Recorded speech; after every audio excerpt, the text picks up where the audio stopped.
Welcome to GGG Insights, connecting you with your community. I am Stephen Schwartz, a director of the East Hampton Group for Good Government, the GGG, which brings you this series. The GGG is a nonpartisan citizens group dedicated to educating residents on issues affecting the town of East Hampton, its villages, and its schools. We encourage civil debate with respect for those with differing opinions. Our first series of shows will connect you with the issues surrounding November's referendum on extending the Community Preservation Fund, the CPF, up to the year 2050 and permitting up to 20% of the CPF's revenues to be used for clean water projects. Our first show in this series connected you with the history of the CPF, its operations, and its accomplishments. Today's program will connect you with the range of water problems that East Hampton is facing. Subsequent programs will connect you with an understanding whether the CPF should be amended to allow 20% of its funds to be used for clean water projects.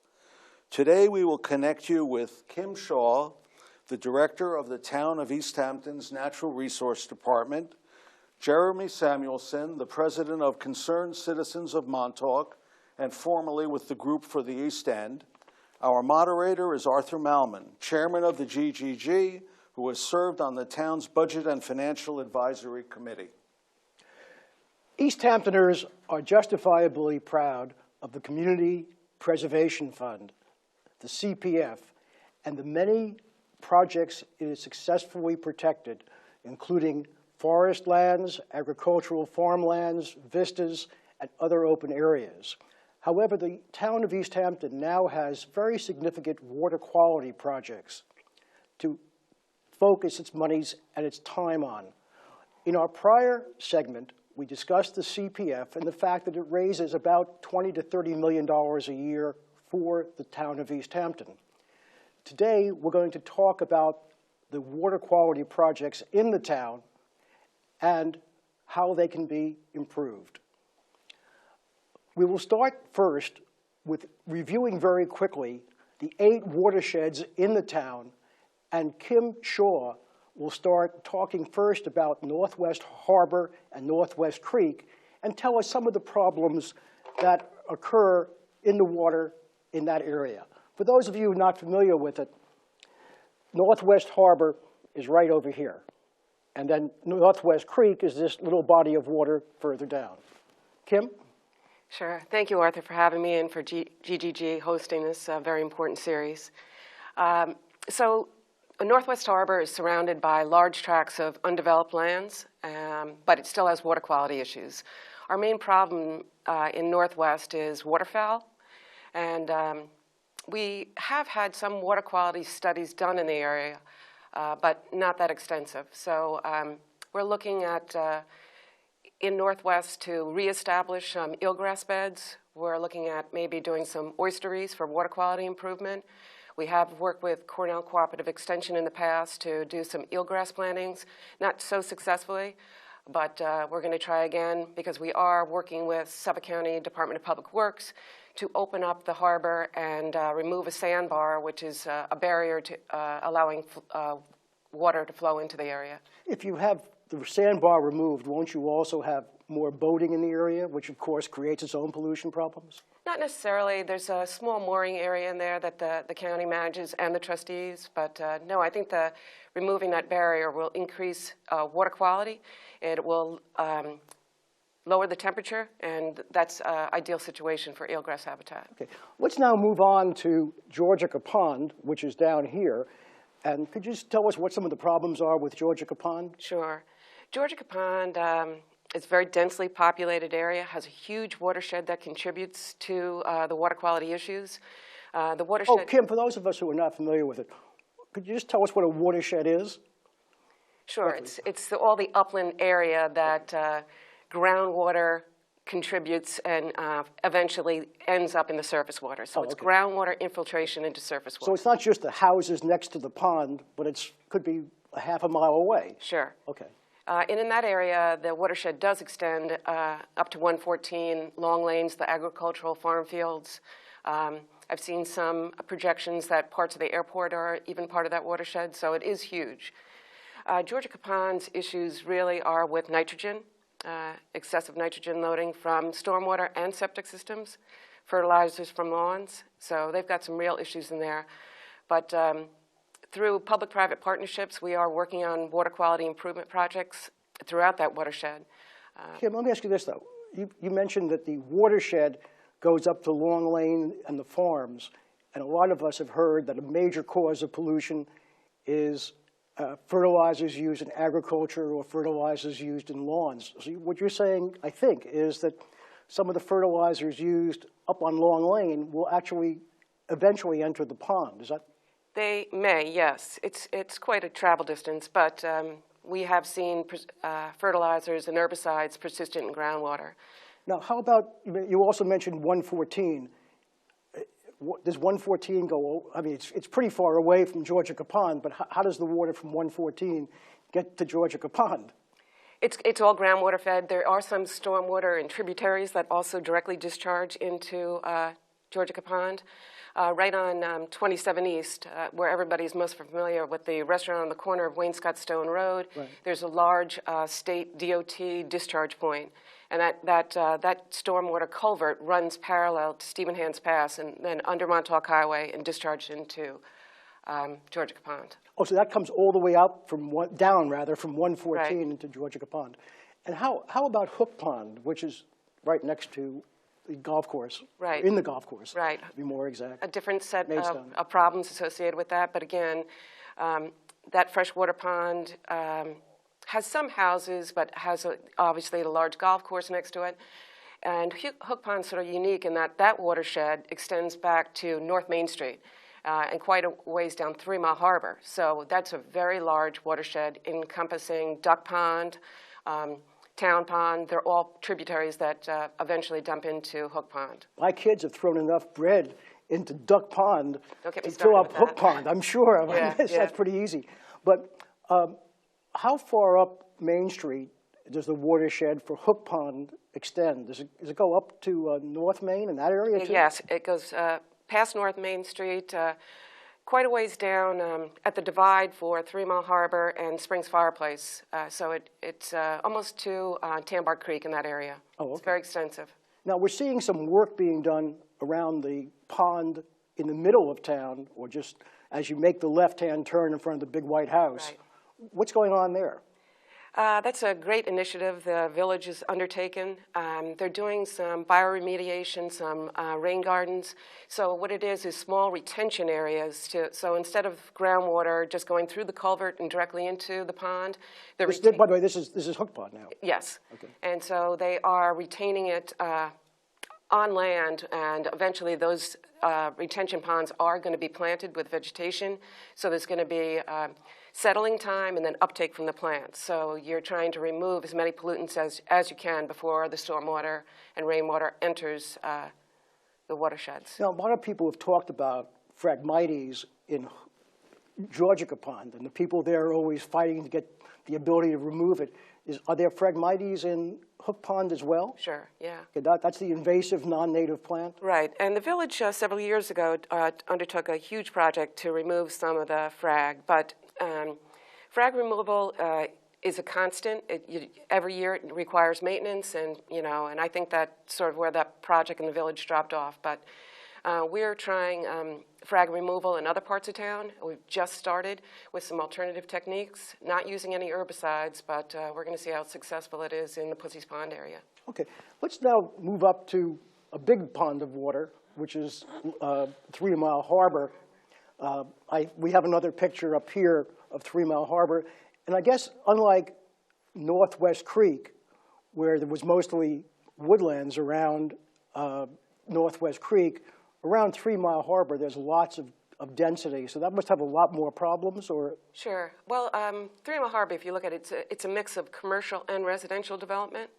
And unlike almost all our other watersheds in town, Accabonac, Lake Montauk, Napeague, where we have a total maximum daily limit, or TMDL, for pathogens, 3 Mile Harbor doesn't have a pathogen-related TMDL, which is unique. In other words, there's no limit on how much pollutants can go into... For some reason, we're going to take a hard look at that, but yeah, that was an oversight, I think, years ago. But we're still addressing water quality issues very aggressively around 3 Mile Harbor.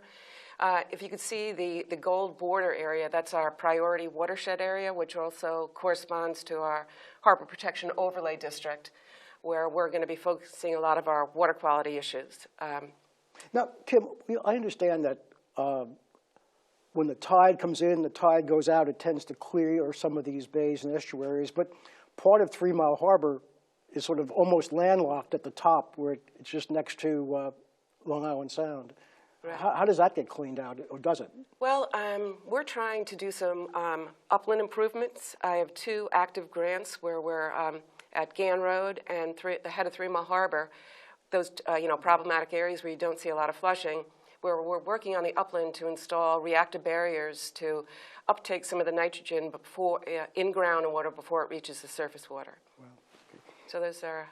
And then, I guess, we'll now make you a free woman and get Jeremy involved in this. Jeremy is the head of Concerned Citizens for Montauk, so my guess is his purview goes further east. So why don't we start with Banach Harbor?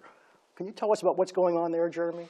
Yeah, Banach Harbor is a little bit different than some of the other water bodies in town because it's characterized by large wetland meadows or marshy areas. Mm-hmm. So we see a little more of that sort of natural system that was in place before we encroached around some of the other water I know when we go bodies. Kayaking, we see a lot of birds and yeah, exactly. So it's principally characterized by residential development upland of those wetlands. So yeah, we do have serious concerns about surface water runoff and nitrogen inputs from failing or antiquated septic systems that are around the harbor.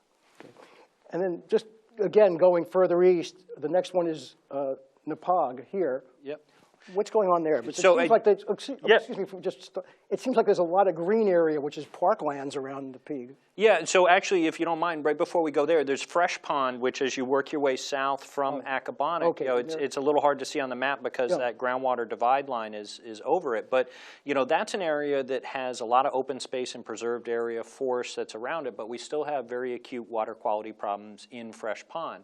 So what kind of problems are those? Well, the organization that I work for goes out and does testing in the summertime, especially on a weekly basis, and then less so in the wintertime. And we're actually measuring a type of bacteria that's called Enterococcus. And the reason we measure that is it corresponds to the federal bathing beach standard. So EPA says if you want to have a beach where you can have a lifeguard and a bathroom and parking, you have to meet a certain set of standards, and there are water quality standards. I've been in Fresh Pond. You're telling me it's dangerous? I would encourage you to look at our website before I'm going to look at your website from now on. Right, because sadly the numbers are often much higher than we would want them to be, and certainly higher than would be appropriate for bathing beach standards. So we have many water quality challenges. Fresh Pond may be misnamed here. Unfortunately, yeah. We'd like to get it back to being Fresh Pond. But are there ever any? Does anybody know if there's ever any signs about being careful about bathing in Fresh Pond? Now that you scared the life out of me. We have posted. We have posted. Yeah, I mean, there's literally signage, but just something that I would ask folks to think about is how does pollution get into any water body, and it's carried by other water. So when it rains, whether the water soaks into the ground and then travels, or whether it runs over the top of the ground. In each of those cases, it's going to pick up and carry whatever pollutants it encounters along the way. So if you're sitting there on a Saturday morning and it rains like crazy, and then the sun comes out and you think, great, now I'm ready for a swim. That's the dangerous time. Yeah, don't go to that enclosed water body like Fresh Pond. Now, if you move to someplace like Nepog and you say, okay, let's keep moving east here, what about Nepog? How is that different than some of the other water bodies? It really has 2 things going for it that other water bodies in town don't have, and that is, it has very limited development around it. Mm-hmm. Mostly green farm or so there's a lot of open space, pretty much all around it. And the other is that it gets flushed, to a greater extent. It's this hole here, or inlet. Yeah, so it has a maintained channel, just south of Hicks Island there. And if you ever go there when the tide is changing, the water really moves through there at an amazing pace. So those 2 factors combined set it apart from some of the other water bodies in town. So, for example, that flushing obviously doesn't take place at Hook Pond or Georgica Pond, except a couple of times a year when the trustees open it. So they're not really being cleaned continually like Nepog. Yeah, but let's acknowledge that, you know, there's value in having water bodies turn over with the tides and getting, you know, any contaminants or pollution out of the contained area. But really our challenge as resource managers is to think about how do we limit the amount of contaminants or pollution that's actually going into the water body. You know, I hate to make a crude analogy, but, you know, we should not be treating these like toilets. You know, the question should not We're going to come to toilets later. Okay, we should not be asking ourselves, you know, if we dig a deeper channel, will that flush the toilet more often? That's really a poor management strategy for our water bodies. Could we now shift over to Fort Pond for a second? So there, We have another chart up here for those who are not familiar with Fort Pond. It's a small area just south, or east rather, try again, west? You give me 4 chances, I'll get the direction right. West of Big Lake Montauk. Yeah. So Fort Pond itself, not Fort Pond Bay, but Fort Pond is the second largest freshwater body on Long Island, behind Lake Ronkonkoma. And it has its own management challenges. So it's typically characterized as a freshwater water body, you know, although it does have some saltwater influence through mixing. But there isn't a channel that opens up and it flushes it. Except when we have a major hurricane. So it's actually been breached from the north historically several times, and including back in, I think it was 38 and 54. So that, you know, we won't go there today, but that's a whole separate set of questions that as a community we need to think about. How vulnerable are we? But, you know, Fort Pond is characterized by a mix of commercial and residential development and utility infrastructure. So, for example, we have a power substation that's literally about 1.5 feet above the water level that's on the north side of the pond. We have a lot of challenges around. Well, but also in Fort Pond, I know I've gone kayaking and sailing, and people are always jumping into the water. Are there some pollution problems there too, or? Absolutely. So in this case, we again sample in Fort Pond. Last summer, so summer of 2015, we had a blue-green algae outbreak in the pond, and that's, I think all of us are familiar enough with hearing that term to know that. Let's just stop right there for a second. Everybody's familiar with the blue-green algae, the brown algae. What does that do? Why is that bad? Because it could make you very sick. It could kill your pets, and you know it could lay you up in the hospital for a couple of weeks. So That's a pretty good synopsis. Yeah. So if I don't go into the water, my dog doesn't go into the water. Is there anything else that the blue-gray algae or the different colors of algae do to the? Well, it diminishes the quality of the habitat for either finfish or shellfish. It significantly impacts property values for folks who happen to live around and near the pond. So almost regardless of how you want to come at these issues, I think there's enough impact from poor management strategies that we should all actually have some skin in the game and trying to fix it. What makes this algae grow so fast? Is it? Kim's a better person to answer okay, that. nitrogen inputs. Yeah. Nitrogen inputs. Okay. That's what it's really for. We'll get to those in a couple of seconds. Why don't we just finish off with the biggest one, which is Lake Montauk. Yeah, Lake Montauk. So historically, it was a freshwater body that had some saltwater influence through groundwater, but since almost 100 years ago now, it's actually been a tidal estuary when they dynamited open the what's now the inlet at the north end. That was Carl Fisher. So it has essentially become an embayment for the last 100 years. It was characterized by vast eelgrass meadows and served as a shellfish nursery for decades and decades until we got to about the late 60s, early 70s, and we started noticing a precipitous decline in eelgrass habitat, and that was really because of poor water quality. What's this? You've mentioned eelgrass a couple of times. Yeah. Can you tell us why is that important? And don't turn to Kim. This is your, this is your question. Eelgrass, and we've all seen it, whether you see it sometimes on the ocean beaches, but more often on the bayside beaches when you see what's washed up at the high tide line. And so this is essentially an underwater meadow grass that creates these vast fields if we let it, if we have appropriate area and water quality that are just like any other grassland habitat. This one happens to be underwater, but it's really it's a hiding place, it's a sanctuary, it diminishes wave action, it serves a whole host of biological functions that are absolutely if that dies off or isn't replenished, then the fish have a real problem hatching and you go from something that's characterized by a complex habitat that supports dozens of species of flora and fauna to something that's barren and doesn't have that same ability.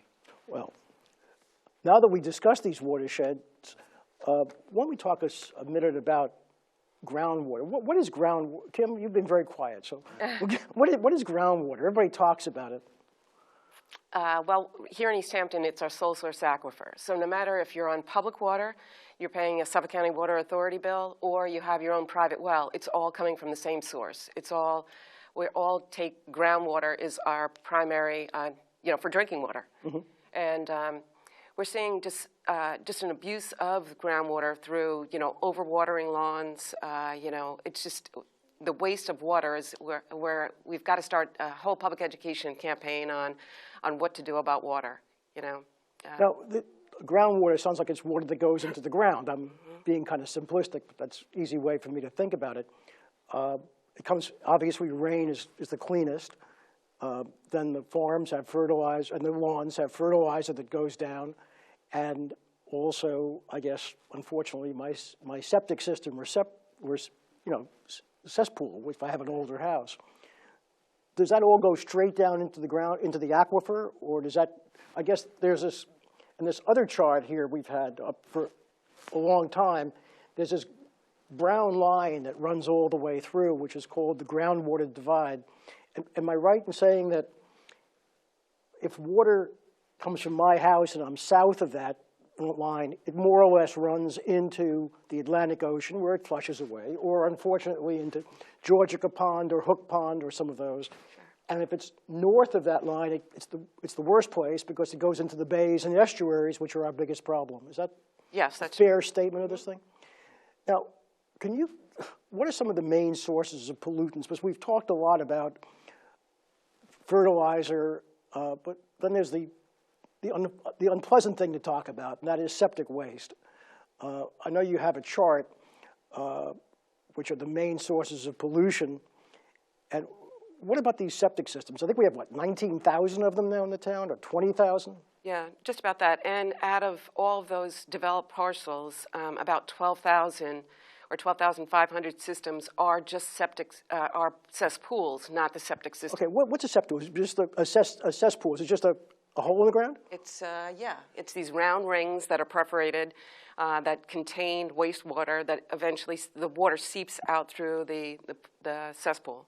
And then down into the aquifer that I drink? Yes. Okay, I just want to make sure I understand that. Okay. And then a newer system, a sanitary system with a septic tank. The septic tank confines all the solids while all the liquid then is distributed throughout the cesspools. Now, and it's not treating nitrogen, which is our biggest culprit with groundwater. It's really containing those pathogens, or that's what it was designed for. Well, how do we get rid of the nitrogen? I think Jeremy said that these algae and everything thrive on superloaded nitrogen. Right. How do we treat those? So we're looking at Suffolk County to approve and new sanitary systems that are denite systems or denitrification, whereas instead of where it would treat the nitrogen before it was released. I mean, the wastewater before it was, so it removed the nitrogen. From the wastewater? From the wastewater. Yeah. Now, everybody asks us the next question, how much is that going to cost me? I'm the homeowner. I have 4 bedrooms. Mm-hmm. So I don't have a massive house along Georgia Pond, but how much is that going to cost? Well, there's a range of $20,000? Yeah. $100,000? Some are 10, $10,000 to $20,000, on average, I've been hearing. Okay. But most are falling in that $12,000 range. And do I have to dig up what I've got now and put this new thing in? You're shaking your heads, and it always makes me very nervous, Mm-hmm. Well, it really depends on what type of system the county's going to approve. So far, they've only approved one alternative system for single-family homes at this point. Now, I think the approval process is, you were at the Suffolk County Health Department mm-hmm. when you were younger. Their approval process has been going on for years and years, I think, hasn't it? Or no, now they're looking at alternative technologies for nitrogen-reducing systems. And so this is a great step forward. So there's other partners working with Suffolk County. What's it called in Southampton? the Center for Clean Water Technology at Right, Stony Brook University. right. And they've set the bar at 10-10-30. So the nitrogen discharge has to be less than 10, it has to cost less than $10,000, and it has to have a life of 30 years. Oh, So you're that's a getting great into numbers that bar. I can appreciate. Now, you said the nitrogen discharge has to be less than 10. 10 parts per million. Now, what's my modern septic system doing now in terms of parts per million?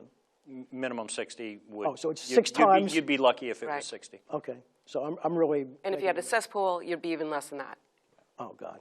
Okay. That doesn't sound good. Now, in terms of controlling this nitrogen, what else can the town do? Is there some kind of a fence you put up or something? Well, if I may, there's a set of actions that the town can take, but there's also a set of actions that property owners can take. So stop fertilizing, okay? Let's quit. I'll probably get divorced. My wife wants the green grass. So if you like to eat shellfish, if you like to be able to swim in the water out here, let's reevaluate some of our preconceived notions about what a lawn should look like. It should be okay to have clover growing in our lawn. Let's stop being offended by the presence of a couple of weeds. My father has lots of clover, but he's 98 years old. Right. He's too old to walk on the grass anymore. So let's allow ourselves to adjust the mindset there. That'll make a huge difference if we all stop fertilizing our lawns. That's the first thing. The second thing is, there's a series of actions that the town can take, but which would be things like you're talking about some of these filters, basically permeable reactive barriers, essentially sponges, and for lack of a better term, that would soak up some nitrogen as it moves its way towards a water body. So these are being contemplated around specific spots at Georgica and at 3 Mile Harbor. So you're literally intercepting the flow of groundwater. Are there any of those operating out here? Well, before we go there, we can't do those if we don't have a way to pay for them. And this gets us over to the CPF conversation. Absolutely. You're terrific. Yeah. You've got our lead-in for our next show, which is really what is the plan that we have for the town, how much does it cost, and ultimately where does that money come from.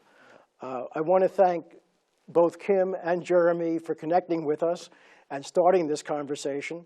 And I'm looking forward to the next show in this series, which is about the plan itself, because I know you guys and others have done a lot of thinking about it.